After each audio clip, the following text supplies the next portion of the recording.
Oh, yeah. That's how it always starts. But then later there's running and screaming. The world's just changed so radically, and we're all running to catch up. How can we possibly have the slightest idea of what to expect? The best intentions.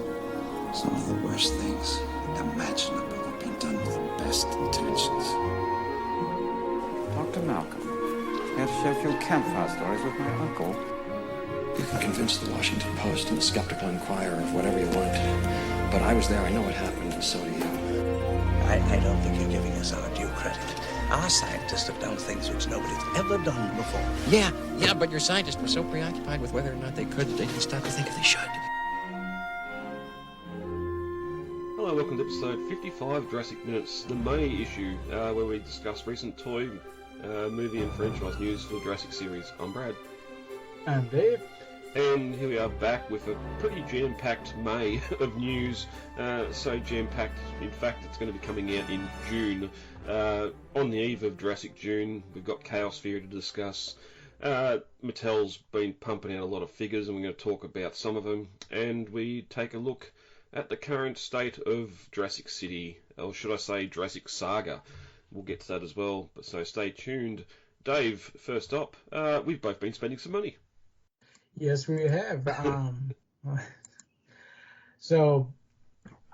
This one just arrived today. I got the Hammond Collection Giga Nodosaurus in hand.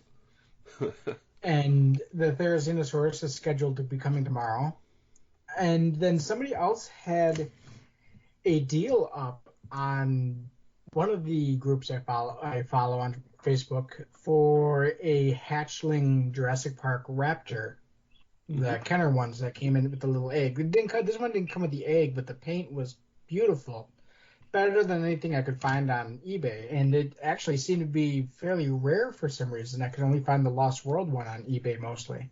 So then I picked up that. So I grabbed that, which also got me, of course, on a kick of buying the Lost World T-Rex hatchling and the Lost World Trike hatchling. Had to complete the set. Yep, and then you're stuck. Have to get them all. Yeah, gotta catch 'em all, Jurassic Park. And also got my pre-order in for the Hammond Collection Blue, which about. I gotta be honest, is not as great as I was kind of expecting. Like I was kind of hoping to get rid of my other two blue figures for this one, but I'm kind of thinking I'm going to keep at least the battle damage blue because I'm not 100% sold. Like the articulation is nice, don't get me wrong, but I'm not. It doesn't seem to be better than the battle damage blue. It seems to be about the same. Yep. And the mouth itself is kind of funky. Like the joint is kind of disconnected-ish. Mm. Yeah, it's a shame. It's a shame there's so much variety in the Raptors. We're going to talk about it again later with Delta coming. Yeah. And then finally, I got a friend of mine tipped me off to this one. Meijer in the United States, I'm not sure what you'd have the equivalent of internationally, was selling a sign logo of the Jurassic Park. Okay. Or a sign, like a wooden sign of the Jurassic Park logo. So I grabbed that and kind of added some additional scratches and dirt and stuff to it and stuck it in my ferns. Oh, nice. We do have a Meijer here. It's not spelt that way. Unfortunately, it's the only retail we're getting legacy figures in, which I'll discuss in a minute. Mm-hmm. And some of that sort of stuff. But by the sounds, they've stopped doing that as well. But I'll have to check out the website and see what they've got on there, because they have a lot more stuff on the website than what's in the actual store. But how big is it? The sign? The sign? Yeah. It's fairly big. I didn't measure, but it's at least 18 inches. Okay, nice. I'll definitely have to check that one out. The circle itself is probably maybe... I don't know, here. Yeah. Not me. Yeah, minus 2. So the circle itself is about maybe 11, 12 inches across.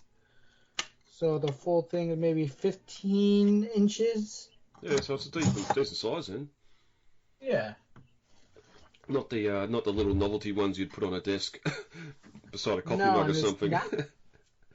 it's not fairly, or it's not badly priced either for some cheap pine wood sign. Yeah, very nice. Well, we're going to discuss the Giga and the Therizinosaurus a little bit later. Just how quick figures are coming out nowadays. We didn't even talk about them in Hammond Collection last month because we didn't know, or we might have had rumours they were coming without photos, but now they're releasing and you've actually got them in hand. I know. I remember them coming. It was like right after we did the April issue. That it was like that last week of April that we all of a sudden. I'm like, how dare they release all this news after we've done our record? Yeah, that's always the case. The bane of podcasters. Just quickly, I went into a local game shop and pre-ordered the Switch 7 Jurassic Park Retro Game Collection. I don't know if that's similar to the one that was released last year or I don't know what it actually is. I think it's just being released on the Switch, where before, I don't know what platform it was released before. It might have been PC only, but I think it was Sega. Oh no! I'm sorry. You're talking about the. It's the Sega ones, yeah. It's the Sega games. Yeah, I think you're right. It was PC only before. Yeah, so they've obviously ported it to the Switch now. So it's it's weird paying full price for a game like that, which is just modding the old games, and then you've got brand new Mario or something beside it for the same price, which is a fully developed game. And a lot more playability than what those older Game Boy games and Super Nintendo games were, but picked that up anyway. I pre-ordered it. It's out end of June here, I think. Also, while I was in that same... Oh, go. I was going to say that the Sega game was like pre-save cards, wasn't it? Like you couldn't save that game and like walk away and come back to it later. Well, most of them were. Even I remember the Lost World Game Boy game. Unless you had the 3-digit code to get to the next level, you had to start back at the start every time you died. Yeah. I'm trying to think. Even the Lost World PlayStation game. Yeah, it did. Having the codes so you could just go in and play any level you wanted, but when you were actually playing it, I can't recall if you could save the start of each level or not. Obviously, when you died in that level, you went back to the start of that level, but if it was game over, I'd assume you had to go all the way back to the start to the compy again, which hasn't gaming come a long way. Oh, hasn't it? But kids have got it too easy these days. While I was in that store as well, they had I don't think we talked about this, and I don't know who it's from. I hadn't looked that far into it, but a jumper / parka / jacket type thing. It's like a Jurassic jumper, but it's in the Explorer details, so the yellows, the greens, and the red stripes up the sides. But it hasn't got a collar and it hasn't got a V-neck or anything, or no zipper. It's just like a Guernsey or sort of like a college sweater or something. I can't really describe it, but I grabbed that as well while I was in there. And nice. Someone on Facebook a couple of weeks ago pointed out that Meijer here had a sale on the Legacy Dita Stark and Unimog set, and I picked 2 of them up, and they're here, and I love them. We talked when we had a look at the release of those figures, just all the little bits from the concept art they put into the Unimog, and having a Dita as well. I'm really hoping soon that the Tyrannosaur and the M-Class arrive. I doubt it, and I'm probably going to have to go to eBay to buy a couple of those as well, but I really need to find that set from somewhere because I want a couple of M-Classes ahead of the inevitable RV we're going to get hopefully this year or next year. But that's it for the shopping. How about we get into... For now. How about we get into some Camp Cretaceous talk? Alright, sounds good. What's good, Brooklanders? It's your girl Brooklyn, coming at you from the best place ever, Camp Cretaceous. Like and subscribe to join me as I unbox Jurassic World. Alright, so Chaos Theory, it's been out, it all dropped on Netflix. 10 episodes. Yes, it was a little bit darker than what we had in Camp Cretaceous. A lot more serious. Not as much of the Brads, the controlling the dinosaurs, all that sort of stuff, except for the whistle and the Atrociraptors. And spoilers here, of course. By the time this comes out, everyone should have seen it, but sort of backing down on killing Brooklyn, instead having her alive, even though she's had some of her arm missing. Oh, I wouldn't worry about Brooklyn. She's armless. And it was, I didn't realise until... I've been telling that joke to anybody. I've been telling that joke to anybody who'd grown to it. I wish I had sound effects. I do have a link here at the end of in the show notes for Outpost done a Easter egg video on Camp Cretaceous, and I learnt there that the new voice actress they've got for Brooklyn is an amputee herself, or was born without the lower part of her arm, so they're doing that. I didn't seem to mind it. I definitely think there's a lot more money spent on this, or the graphics have got a lot better since Camp Cretaceous. Just the environments, the animals, some of the animal designs look fantastic. I never knew I wanted a green Carnotaurus until now, after seeing it in the last episode, or second last episode. Or the what was I gonna say? Oh, the Pachyrhinosaurus was kind of that same kind of jungly green, and I loved it. It looked so natural in the environment. Yeah, absolutely spot on. There was a couple of goofy, and even with the background, sort of got tired of seeing just that long desert highway after power lines. They constantly were driving through, or the one forest that had the road that just wasn't straight and real curvy. You probably couldn't do more than 20 miles an hour before you'd naturally be forced off the road because it curves so much. But to be fair, that is extremely accurate to that area. I've driven in both those kind of desert environments and the redwood forest like that. Like the redwood forests are extremely windy as it's following the contours of the mountain coast. Okay. And the deserts are exactly like that too. Like I have photos that I took from my road trip that when I took in Nevada, that could be the exact same spot. It's just weird. I mean, it's just nothing but power lines and desert and maybe some clouds. And a Joe Exotic taking advantage of dinosaurs or other animals out there on the roadside somewhere, which was a good little, for the little time we did spend with Dinosaur King. It was a good little funny moment. Unsure how he got or how much he paid for a gyrosphere from Nublar.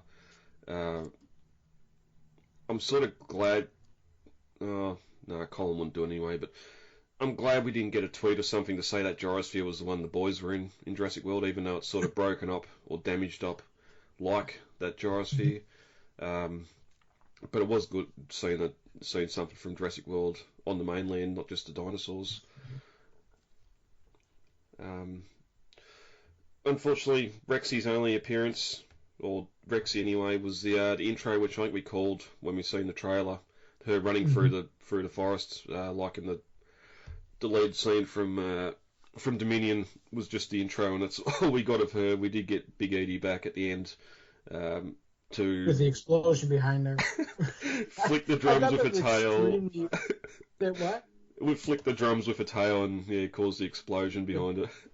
Oh, this seemed like extremely unnecessary, but I loved it at the same time. It's you got to have the T-Rex pose, even though it wasn't Rexy, it was still another large Rex doing that. Yeah, I groaned when I seen it, but then I had a smile on my face after. I mean, but not just pose, but like with the cool explosion in the background while posed. Yeah, and you're in a dinosaur sort of transport facility. What do you got there that's going to explode? Yeah, you're probably going to have gas in drums, but yeah, anyway. And there was a good little callback there too with having the Atrociraptors attack.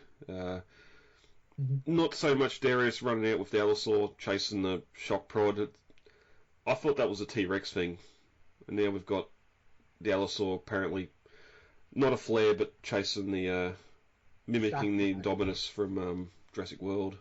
Yeah, I noticed that was like almost a shot for shot remake of that scene from Jurassic World. Although, luckily Darius wasn't in high heels. Otherwise, that'd start No, all but off they again. did focus in on his feet. Yeah, I know. Yep, definitely seen that.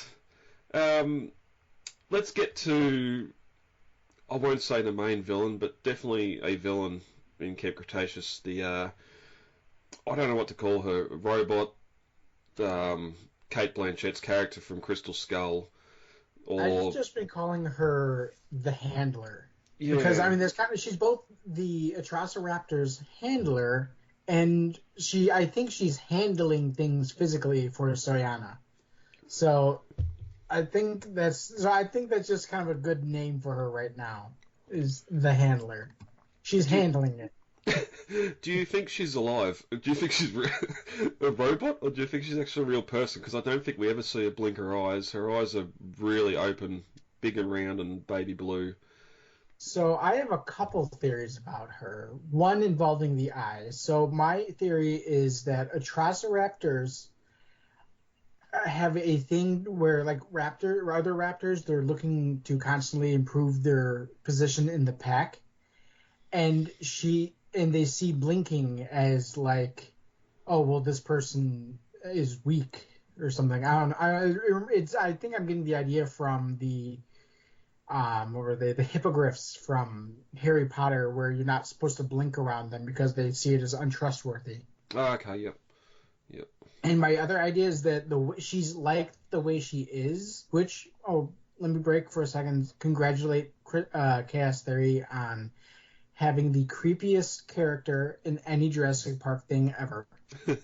But I think she's so creepy like that because what I think is that she has that mind control chip in her own brain controlling the other Atrociraptors. Okay. And that's kind of what I think is going on, is that she literally has a piece of her brain missing, replaced by a chip, and that's why she acts so robotic, and also why she acts so kind of primal in a way. Like the way she moves is almost like a raptor itself. Mm. Like it's a mix between like a robot and a raptor, and it's just creepy. Very, very creepy. And it's hard. Obviously, yes, you could do this here in animation. To get an actor to be able to do this in real life, it'd be very hard too. There'd be a lot of cuts and takes just so you could shoot without the blinking eyes, especially because if a tractor trailer come bursting into a warehouse, I'd definitely blink, even if I was training myself not to. But so it is doable. I can't remember what movie it was, but I remember there's a movie I've seen, and it was a fairly popular movie where the main villain almost never blinks, and they did that deliberately to make him creepier. Yeah. I suppose too, while we're talking about, you said possibly a handler for Sayona. This is set just before Dominion. We're assuming these are the same Atrociraptors that we get in Dominion. Obviously here it's a whistle that's activating them, or they're being trained by. Once we get to Dominion, it's just the laser light that paints a target. It's possible that laser light's already in effect with these, but this handler's just using a different method. That was the movie, Silence the Lambs. Anthony Hopkins never blinks in that movie. Oh, okay. And it's supposed to, and I guess he said that he picked it up from watching tapes of Charlie Manson, who very seldomly blinked. Yeah, rightio. Yep. And now one of the greatest evil dudes on film. Such a great actor. I suppose I've got a couple of things here. Because we found out, or we learnt when Dominion came out, that Atrociraptors were a real species. It's not just something, even though the name doesn't sound the best, it is something that's actually alive, was something real. Darius was employed by it's not the DPG, the DPW, DGW, acronyms, love them. the new organisation involved. He does mention along the line somewhere, I think this is in episode 1, that there weren't any Atrociraptors at Lockwood Manor. I don't know if you'd know what a Jurassic, because we don't really get, even in Dominion, we don't know if it's a bias, if they're bison created where they'll actually create. They just appear on screen pretty much, don't they? In the cages. So I have a theory about that too. Yeah. And my theory is that this is what in the Jurassic Park universe, this is what Atrociraptors look like. It's not like the other Velociraptors where in reality in the fossil record they have feathers and are slightly slimmer built and don't look like how they do that Hammond or Masrani made them. But the Atrociraptors do look like this, that they have this just whole ugly look about them, and that's how he was able to recognize them. Because if you think about it, I mean, most large, or I mean, even not even large, but even most of the dromaeosaurs kind of have the same general look and build. Their differences are, to the layman, aren't huge. And it has more to do with like the whole body plan than just say like the boxy heads versus like the more sloping heads of the other raptors in Jurassic Park movies. And so I think that Atrociraptor actually is this big and this ugly in the fossil record of Jurassic Park, and that's why they're so big and ugly, and how he's able to recognize them, and also like goofy. I mean, like honestly, I have to say Atrociraptors are probably the most clumsy dinosaur we've seen in these movies. They seem like they slip and slide everywhere. Like they even do that through the entire chase in Dominion, where they're just sliding and slipping on every surface they're on, which is completely opposite to the Velociraptors, which seem to be extremely agile and able to just perch on just about any surface. Yeah, it's a shame that they've brought the Atrociraptors in, because writing and plot we're only down to one raptor now, and then to just have them not be capable whatsoever. Yeah, slip and sliding everywhere, as you said. Just even in this, I noticed a few times too, just the kids running in a straight line and then not being able to catch up, or run up and catch up to them. So yeah, and then I suppose, as you said, they're all sort of similar in shape and design. I'm guessing they'd be the same with the vocalizations and the sounds, because in this they've just cut and copied Velociraptor sounds from elsewhere in the franchise to which I can't recall from Dominion if they actually made new sounds for the Atrociraptors there, if they just reused the raptor shrieks and all that sort of stuff that we know from earlier films. I can't remember either. I know that they reused that howling sound between the Stegosaurus and the Triceratops, and the trumpeting from the Brachiosaurus was used for the Apatosaurus in Jurassic World. But I think they might have, like I said, I can't remember. Yeah. And it's fine. It was good to see Bumpy on the mainland as well, even though a little bit of a dire situation there until the egg popped out and she was fine again. Left open-ended whether or not she's going to be in a good place. Surely they're not going to harm Bumpy. But I don't think she was snuck off the island. For some reason, I think that Sammy might have purchased her in some way.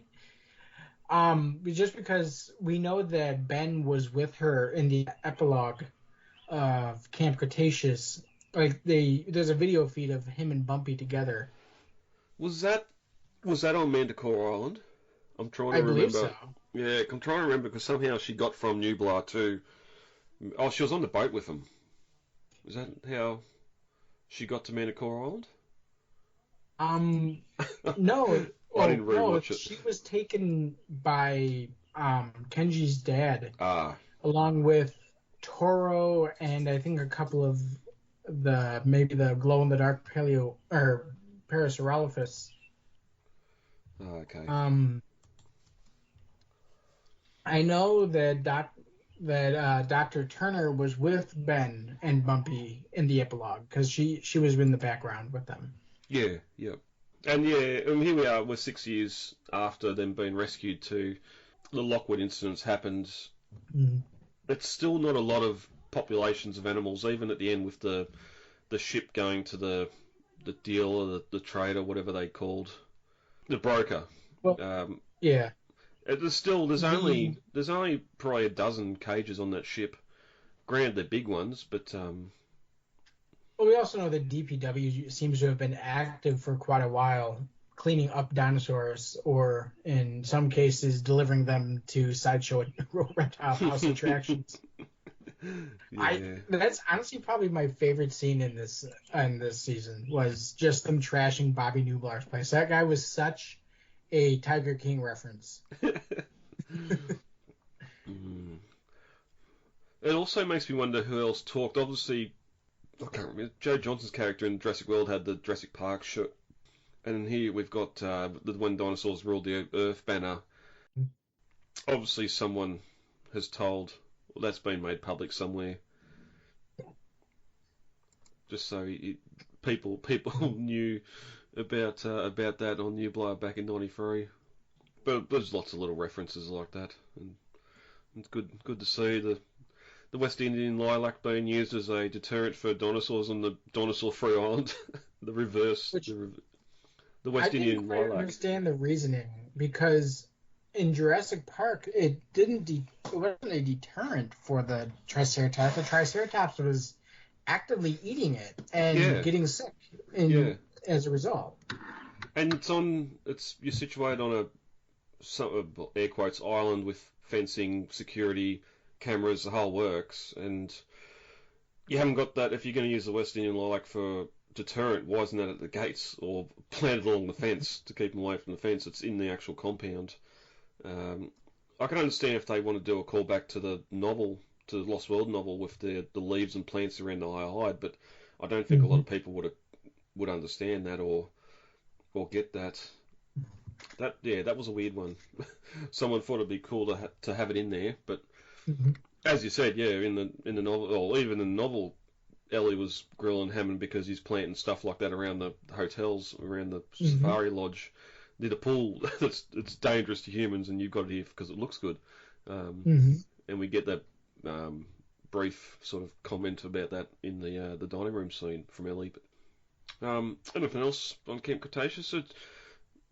I think it's done a pretty good job of tying into Dominion a little bit. It'd be interesting to see when we do get a season 2, they've set up for it, so they want to do it. It'll all come down to cost and where it's going to take part. If it's going to jump past Dominion, depends how many seasons they want to do.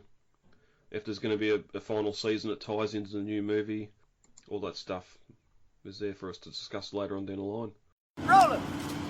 Hey! Where do you think you're going?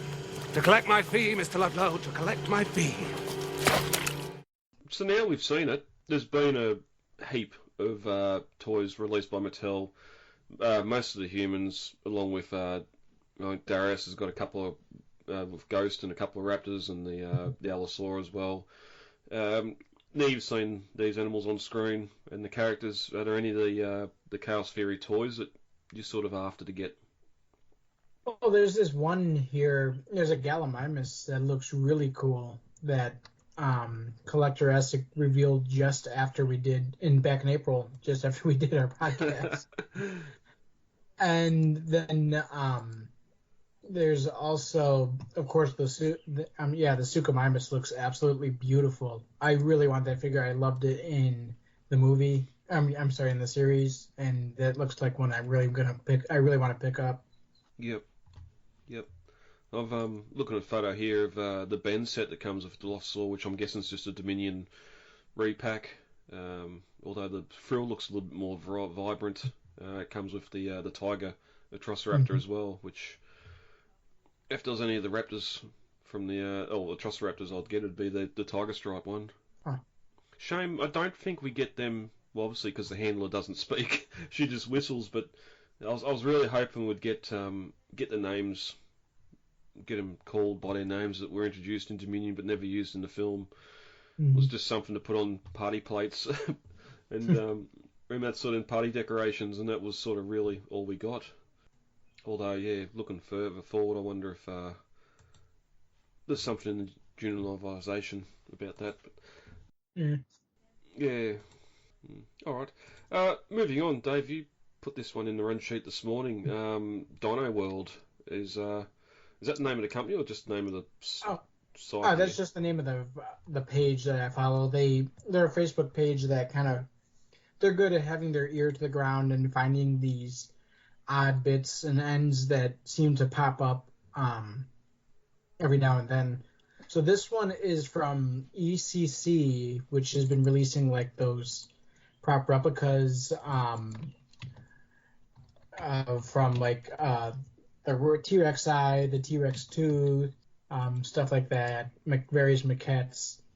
Well, they're doing a 1-to-1 T-Rex head, well, Rexy's head, like to the animatronic.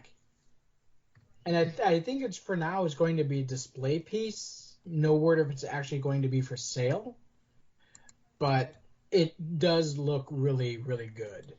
If there was any way to have Rexy, this, as you said, 1-to-1 scale. This looks like the animatronic head. The paint detail looks fantastic. The teeth, the eye. You'd probably need a forklift to move it around. Obviously, here it's seen hanging from chains and chains in the roof. Wow. Although I'm saying that if it did come on the market for sale, this is going to be a $10,000-$15,000 item at least. At least. Yeah. I wanted to buy the replica of the tooth, and I had sticker shock when I got to the shipping, which was non-refundable. And the tooth itself was like only $120, but the shipping was like $145. Wow. And I'm like, I'm not paying more for shipping than the item itself. Absolutely not. They must really take their time packaging up. Mm-hmm. Yeah, no, I was only going off something like the 1/8 or the 1/4, 1/4 T-Rex that Chronicle did. I think it was $9,000, even though that was a full-size maquette. But it's a fantastic sculpt. I love this. It'd be interesting to keep an eye on it and see what actually happens with it. Whether they, I suppose something like that, you'd have to just do like a crowdfunding, like a pre-order. We need to get so many of these sold to actually go into production. And in the production, like here, you can see the open eye sockets and that, but whether it's like the animatronic where you have a skeleton that you've got latex rubber over, or if it's just a molded latex rubber body with the paint and the eyes and that put in, obviously the jaw's probably not going to work. It'll just be in the static pose, but very nice. I keep an eye on that and see what transpires moving forward. See what they do with it. Moving into the toys, apparently there's been a long lost world toy line by Kenner that they're working on, and it never really got off the ground, but would have featured dinosaurs on the mainland. Mm-hmm.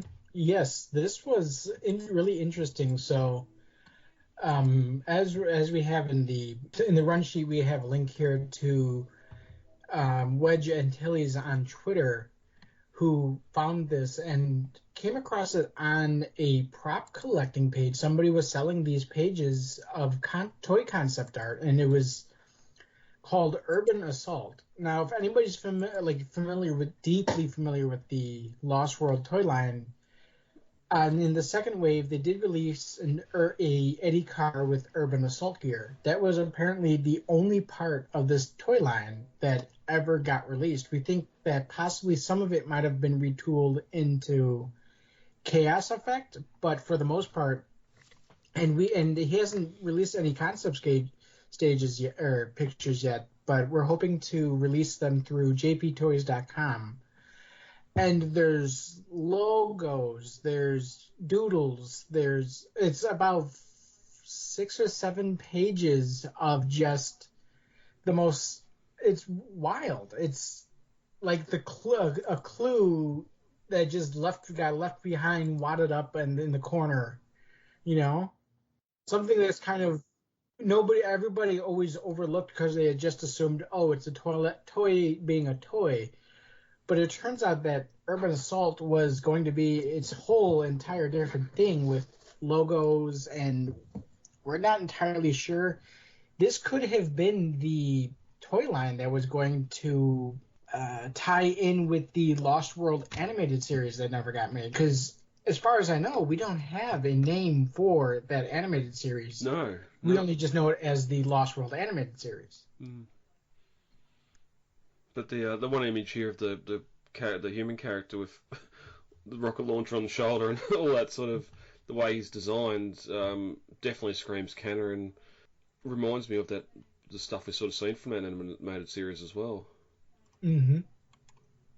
And so, yeah, I was able to actually help fund to purchase these pages, so I'll have 2 of them coming to me, which, of course, I will share when I get them available, because this is a whole new frontier that we never knew about from Kenner. Yeah. Nearly 30 years later. It's wild, the things that you still discover about these old toy lines and movies. Yeah. Yep.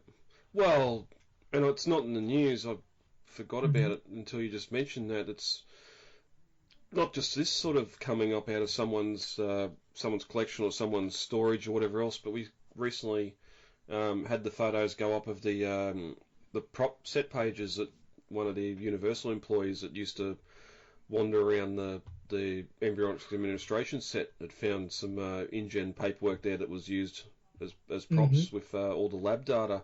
Granted, just generic genetic data on, but again, reusing that InGen logo we see on the lab gear and the water tanker, the lights, and just something like that. We knew it was there on set, but it was down on the ground. We only focused on the telephone in that set, and that was about it. But again, here we are, so long after Jurassic Park 3's release, and stuff like that's still coming out, being discovered. Yeah. Anything else on the Lost World toy line? No, not for now. For now, I mean, there's really not much we can really say about it. We don't really know much about it. It's interesting too. At the time, or the time frame, this and that animated series would have been what led into or filled the gap between the Lost World and Jurassic Park 3 as well. So I wonder how much that would have influenced Jurassic Park 3 if this toy line and the animated series went ahead. I know nowadays we're sort of getting cartoon characters into the movies and that. I don't know if they would have brought some of the voice actors into the movies or anything like that back in the day. It's sort of not something they really did back then. But well, that's actually speculation I have, and we can possibly discuss this a little bit more later when we get to the casting news for Jurassic World 4. Is that maybe some of these characters they've announced are going to be going to first appear in Chaos Theory, or maybe even be characters from the Camp Fam. Yep, that's definitely a possibility, and we'll get to that shortly.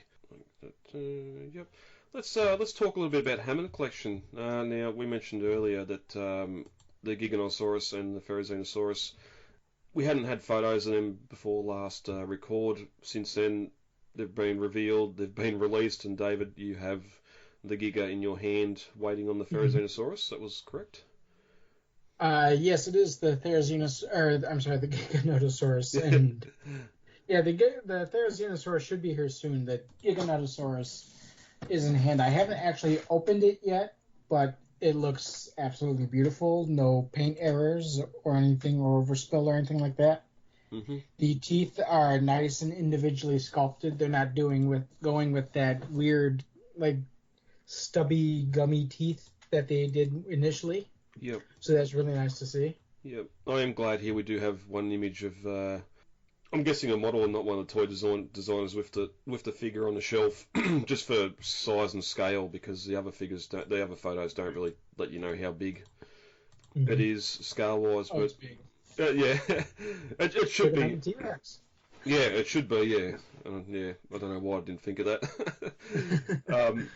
But yeah, this looks absolutely fantastic. I'll bring up some Delta issues later, but what they've done here with a lot of the joints being able to make them pretty seamless, you are going to have some little issues here and there with articulation, but it seems to get some good ranges of poses, good ranges of movement, good paint on it. Painted toenails is always handy, and claw nails. Mm-hmm.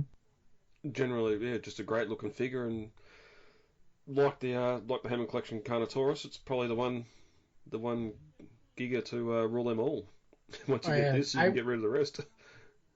As I've said before, I was not really satisfied with the look of the mainland. I'm sorry, the mainline toy for the Giganotosaurus, especially that kind of mint green color that they gave it. So this one looks so much better. The sculptural details are nicer, the teeth are nicer. It doesn't have that weird play feature, and it's just an all-around very nice figure. Yeah, well, it had something else to play feature. You either twisted tail, moved the tail, and its head moved, similar to what the Tyrannosaurus had. I don't know if it was an issue with that play feature or if it just didn't like kids playing with it, but nearly every single one I've seen of those on shelves here, the head was always sort of tilted to about 45 degrees to one side. It never sat true. Like if it was sitting there looking at you, it always looked like a confused puppy dog. Every time I've seen it, I thought if I find one, the head's actually straight, so it stays straight while you display it, maybe. But to this day, never end up finding one and never end up picking up a Giga anyway. So, funny enough, I encountered the same problem with the Therizinosaurus figures when I would find them in stores. Like every single one of them, the button would be broken. The button to do like the slashing motion. Like almost every single one was either broken or very weak. Mm-hmm. And I was really disappointed to see that because I actually liked that dinosaur in the movie, and I didn't think the figure was bad. I liked it more than any of the other ones, but I just knowing that the feature was like that, I couldn't justify buying it. Well, let's talk about the Hammond Collection one, shall we? Because that's also been revealed. As you said, hasn't been shipped yet. Definitely, again, like the Giga, a step up from the previous release. Mm-hmm. Great looking paint. I love the little bits of green, like the aqua or turquoise on the top of the head. Different shading there of the paint looks great. The finger claws seem to be the same colour as the hands. I think that's what the model actually had, though. Mm-hmm. As far as I can tell, it's every way improved. The posing of it I thought was kind of funny when we first got like that first picture of it was with his jazz hands. It kind of reminds me of the Will Smith meme, "Where'd all my money go?" and is pointing at, of course, dinosaur toys. That's where all my money goes. The legs, the calves, and that look a lot more leaner too. Not as big as what the original release was. I haven't looked. Like I said, I haven't opened mine yet. But from what I've seen of the pictures from the collectorettes posted, the feet are smaller on both figures, so it doesn't have those clown shoe feet that the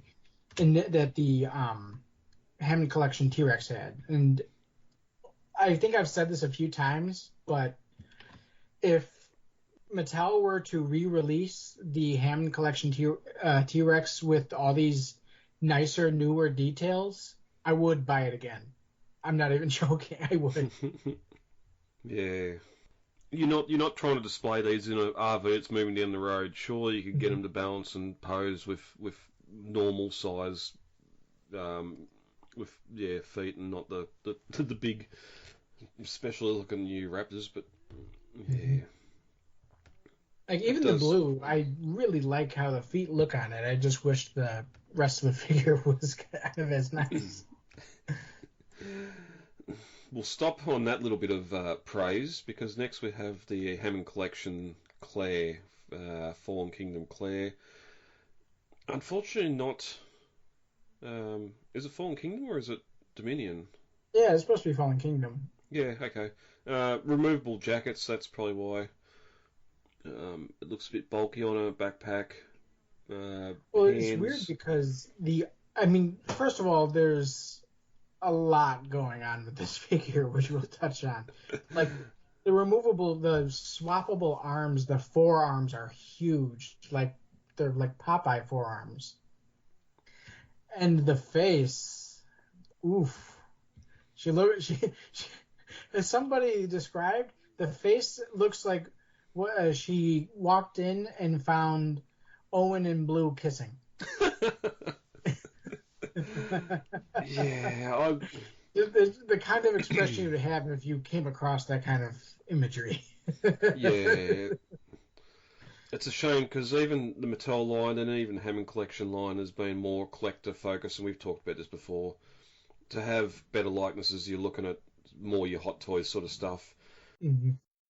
I've never really had much praise for the Hammond Collection likenesses, even before Owens looked bad.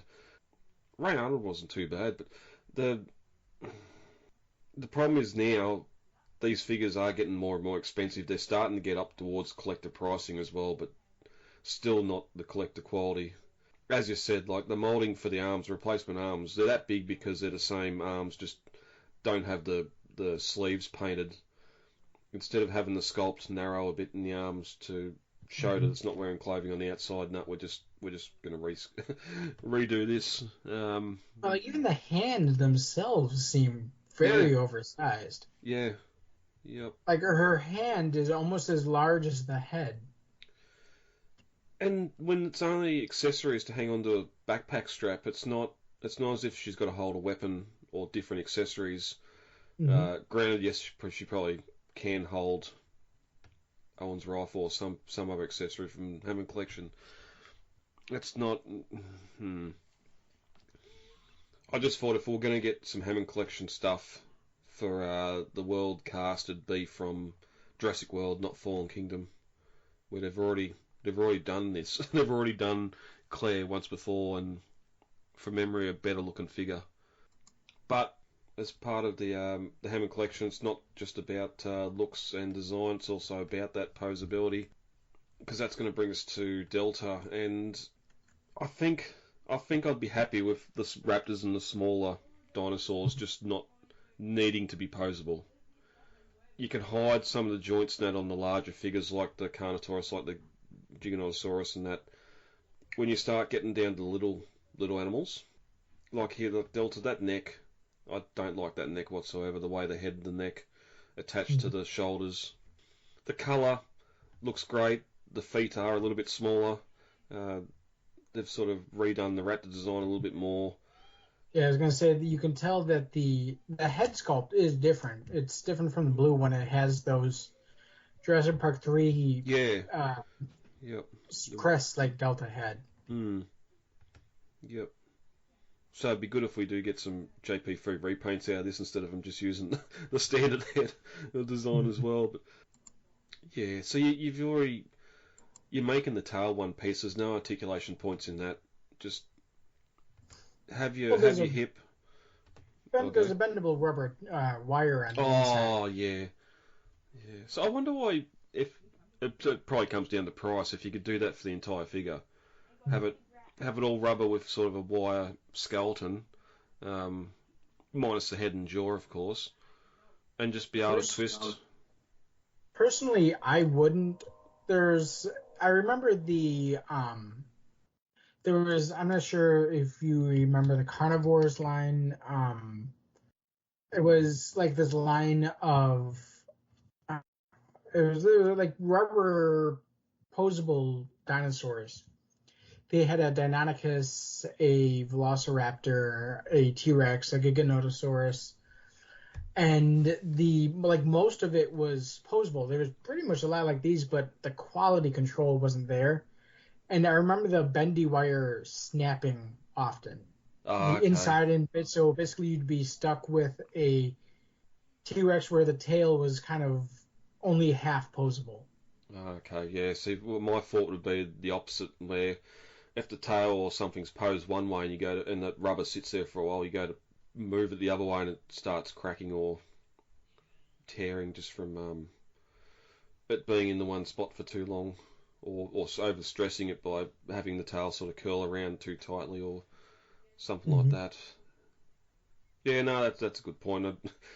It's probably one of the reasons there's not a lot of original Bend 'em, Stretch 'em Armstrongs around, because you do that to that rubber and that latex too long and it just deteriorates. But yeah. Oh, I'm sorry, it wasn't carnivore. It was called Carnage. Carnage. The Carnageosaurus, posable dinosaurs. Yep. So my guess is we're going to get the whole squad out of this, and maybe a 4-pack gift set as the Raptor squad, Jurassic World Raptor squad somewhere as well, just to celebrate the 10-year anniversary of Jurassic World this year, which we'll get to Jurassic June later. Next up, we did know this was coming. Dave, I think this is going to be a definite buy from you. The Pyroraptor revealed in all its glory. We've got the final air quotes paint passes. Where I said before, I don't need my little figures to be posable. I take that back. Seeing this and some of the poses that got in here. I love this one. It looks absolutely great. Yeah. I'm so excited for this one. Yep. Excited enough to buy more than one? I suppose we only see I don't one. Know. We didn't have that. We only had the one in the movie, so I just pick up the one. But it does look great. Yep. Again, I mean, it could be less fugly, but that's not on Mattel. The original design is that way. In fact, I think Mattel somewhat improves it a little bit by not like having the teeth go back so far. Yeah, yep. Also, too, I think because of the because you haven't sort of got that smooth body like Delta before, the joining the joints don't look as bad. Like there's a couple of shots here I can't even tell that there's a joint at the back of the head, except for the one that's in box, which is not how you're going to display it. The bottom of the neck and the shoulders looks a lot better than Delta. I think the feet being the darker colour, the legs being the darker colour as well, so it just hides the joints and the posability in it. I can't even tell if that jaw opens and closes.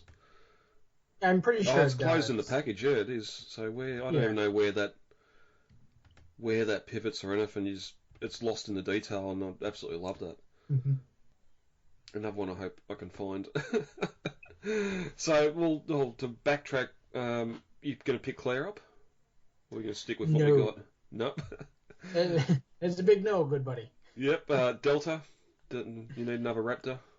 I mean, I'm not really big on the rest of the Raptor squad. I mean, as much as I hate to say it, they're not that special. They were only in the one movie. They're not really big characters. Blue was kind of the star of the show anyway. And sort of used somewhat for fodder, like both Charlie. Delta got it blown up, didn't she? Or was she... No, Charlie was the one that was blown up. No, was it Delta? No, Delta was the one that was crushed in the Indominus's teeth. Yeah. And thrown off screen. I think Echo was the one that burned up on the grill. I forgot about Echo. Yeah, radio. So it's everybody forgets about Echo. In fact, even Universal forgets about Echo when they were approving the toys for Echo. I don't think we have had one toy for Echo with accurate paint. Maybe Hammond Collection can change that, and I'll actually buy an Echo with the appropriate paint. Yeah, good point. But basically, Blue's the main one, and the others were just used as fodder to show what the Indominus can do, and have a bit of fear that Blue might be next. Was Delta a yes or no? And Delta's a no. No, and obviously Pyroraptor is a yes from both of us. Yeah. Moving on, we got some new stuff coming, or a new box set anyway, coming out for 93 Classic line. Tyrannosaurus Rex with the off-road tracker pack. Obviously an homage to the Bush Devil tracker Jeep from the Kenner line. And the T-Rex looks to be almost a spot-on recreation of the Wave 2 young T-Rex. Yeah. I remember when people first saw this, a lot of people were looking at this like, they'd be like, oh, that's so cool if it wasn't fan-made. And they're like, wait, It's real? I mean, I think this one's going to end up being kind of hard to find just because this looks like a lot of people want this one. This one looks absolutely amazing.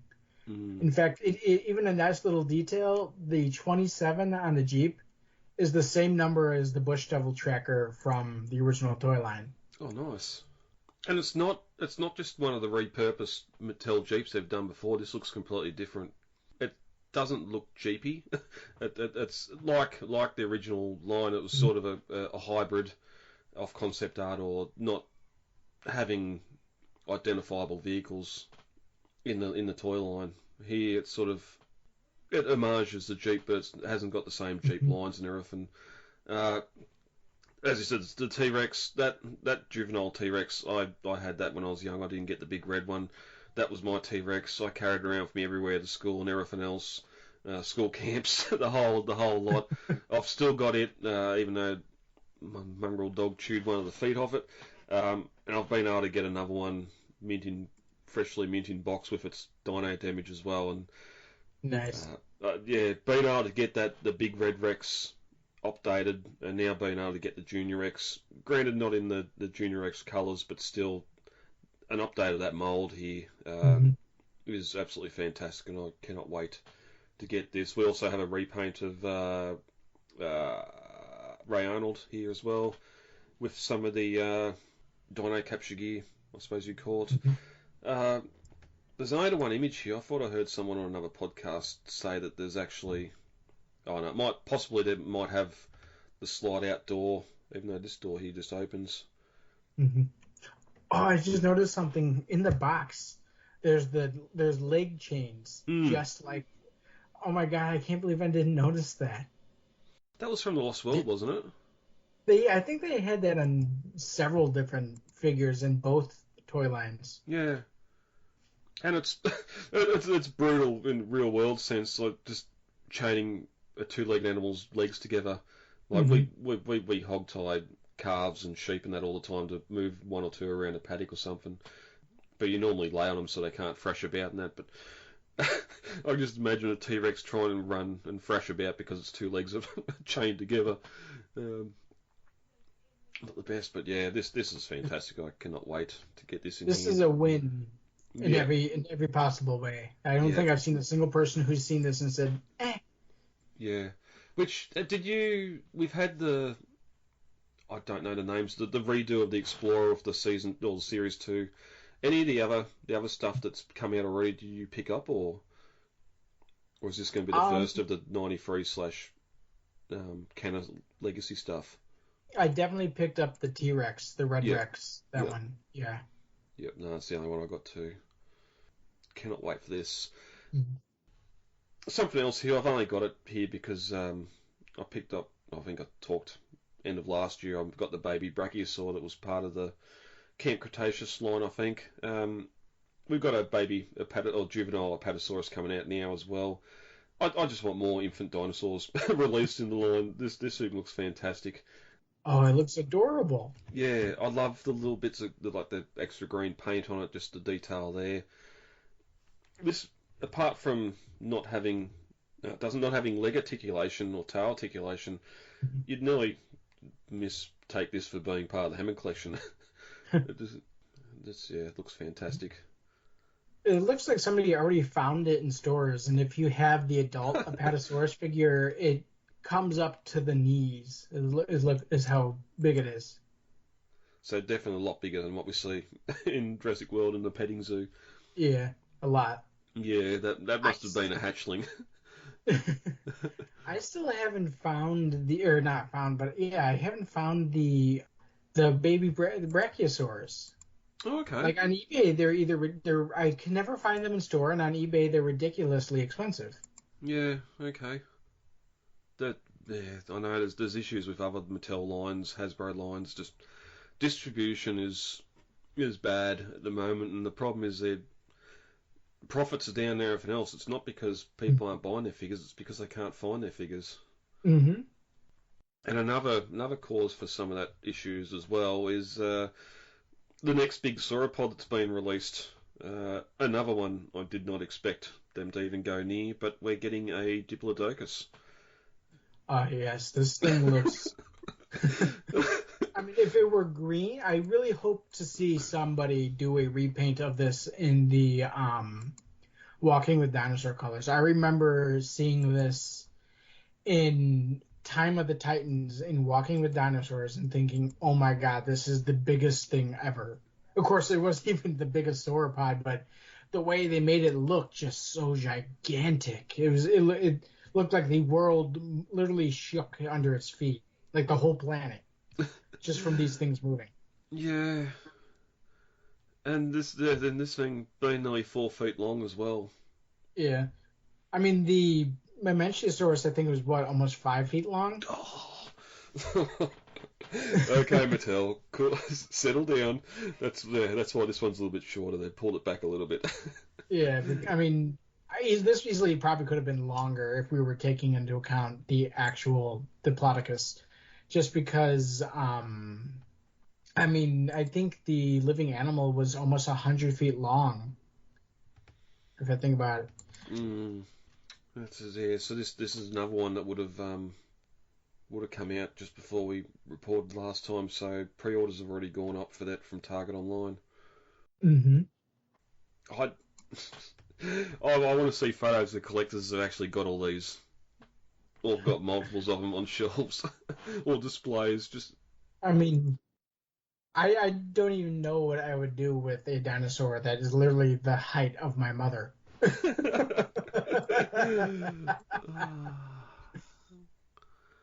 Yeah. Is it a buy though? Have you pre-ordered it? Are you going to get it? I haven't, just because, like I said, space is just an issue, and I have nowhere to put something like this. Yeah. Yeah, no, true. I'll tell you the problem with the scientific power that you're using here. It didn't require any discipline to attain it.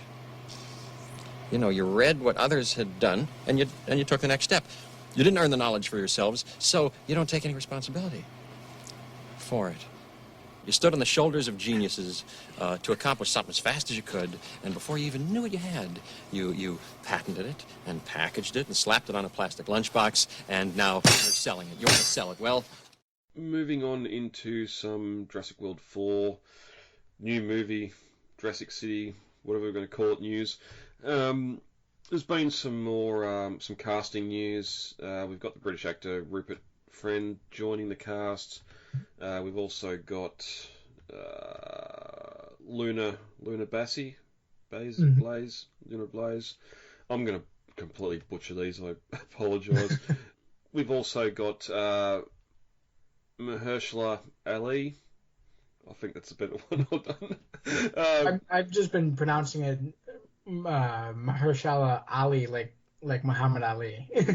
Well, I've seen that, and yeah, that's what I thought. But so 3 more. He is actually a really good actor. I'm not sure if you saw the Kenobi series. That's Rupert Friend was the Grand Inquisitor in that. Yes, but he was. I think what's up? Yeah, he was that face. Yeah. But Mahershala was in Green Book and Moonlight and True Detective, and I loved him in all 3. He is a really, really good actor. If they can nab him for this, we will. I think we would have star power equal to Scarlett Johansson. I don't know why I was drawing a blank. Yeah, I haven't gone to IMDb or Googled these. I'm obviously looking at this. It's saying a couple of previous things he's been in, which I don't think I've seen at this point. I guess he was in Free State of Jones, Hidden Figures, and the Hunger Game movies. I don't remember him in those movies, but it looks like he was also the voice of Uncle Aaron in Spider-Man, which I really liked that movie. Yep. The animated Spider-Man movies. Yep. And yeah, Rupert Friend was in that much makeup, and that is the Grand Inquisitor. Obviously, said you recognise his face, but completely different role. Possible villain, We don't know. There's a lot we could discuss or speculate here. Whether this cast, as I said before, I haven't looked at any of them, so just going off the names when I put this list together, didn't know it, and I've said before, I kind of want no names, but it's hard because when Chris Pratt was cast, he was sort of not a no name, but TV. Same with going back through the movies as well. But you do sort of want a couple of names. We've got Scarlett and we've got Mahershala here as sort of bigger name actors that hopefully will bring that sort of gravitas to it. I don't. Have you heard the Glenn Powell interview where he was asked?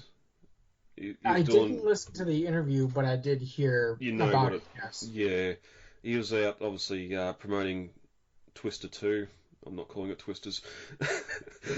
And was asked about Jurassic and said that he'd read it. He's a big Jurassic fan, but then went on to say, weirdly, that it's not a film that he felt, and I'm paraphrasing it, that not really a film he felt that his inclusion or being in would help the film or make the film better or help his career, basically. So I think the way he worded it was weird, but from what I took away from what he said is that I think the role that he was being asked to play was a bit small. Like, it was smaller than he was hoping to play after headlining a movie like Twister 2. Yeah. And I think that he's just like, he liked it. He just didn't think it was a role he thought would advance his career further, especially after taking a role like he has in Twister 2. Yeah, well, even his character in Maverick as well. Mm-hmm. And look, this was written a long time ago. This wasn't necessarily written for these actors in mind. Maybe ScarJo, maybe not. We'll find out later on after it's all said and done. But it could be, like, you wouldn't cast him in the role that Franklin got in Fallen Kingdom, for instance. It just doesn't suit the body type, the sort of person like that. And maybe they had a spot and asked him and gave him the script, and he sort of looked at it and gone, well, no, I'm not that sort of person. Or look at me, I'm 6'4" and built. I'm not going to be able to play a Nedry character or something. Yeah. It's stereotyping, but I'm just getting across. It was weird. He was obviously tired. He's doing a lot of marketing and press tours for Twisters, so I'm sure he didn't really think about what he was saying. Mm-hmm. So I know a lot of people are concerned about that, but I don't think there's reason to be, not yet. Not yet anyway. So that's it. That's for characters. Real tours, real news. I forget what they go by. Real News Hawaii have tweeted and put a post up. The shooting schedule for Jurassic World 4 going under the working title Saga, so it will join the other films, the Arcadia, the Epoch, and what was the other one? No, what was Dominion? That movie? Dominion was Arcadia, wasn't it? Yeah, it was Arcadia, so I knew all these at one point. Anyway, so they're starting filming. Ebb Tide. Ebb Tide, yes, that's it. It was Jurassic World. Yeah. There's a Thailand unit that's going to start filming during May and July. Obviously, we're past May now, but apparently we've got locations, and we do have one set photo here from one of the locations as well, which definitely Thailand. I don't think that's trying to be sauna at all. Possible market area. You've got this sort of building right next to the water. It kind of looks like almost like one of those like wharf bars. Yeah. Yep. So it could be people meeting. It could be anything. It could be anything. So it'd be interesting to see what comes out of that moving forward. Obviously now they are filming, or they're getting ready, ramped up to film. Sets are going to be built. There's going to be set leaks, all that sort of stuff. We'll take it with a grain of salt. What's released, what should be talked about, what can be talked about, whether it needs to be talked about. It's like stuff like this bar / dock, whatever you want to call it. it doesn't. It could be anything. It could be. Yeah. Could be absolutely anything. It could be just a bloody where they're doing catering for the shoot. It could. So we'll play that with a grain of salt as it comes, play it by ear as it comes forward. Jurassic June's here. As I said earlier, we are 10 years away from Jurassic World. We are now in Jurassic June. I've got some sites, that sort of thing, that post. It's on the socials. Collect Jurassic and that with news. I don't go hunting for Jurassic news. I don't know if Universal's announced anything for June, being the 10th anniversary of Jurassic World. I don't think they have, but at the same time, they did add a new banner logo on Facebook, and I assume possibly there are other socials that does say Jurassic June. So this is actually an official acknowledgement of something that's been, up until this point, basically fan ran. Yeah. So I guess we'll be starting to see some interesting things going forward from Universal that actually officially acknowledges the concept of Jurassic June.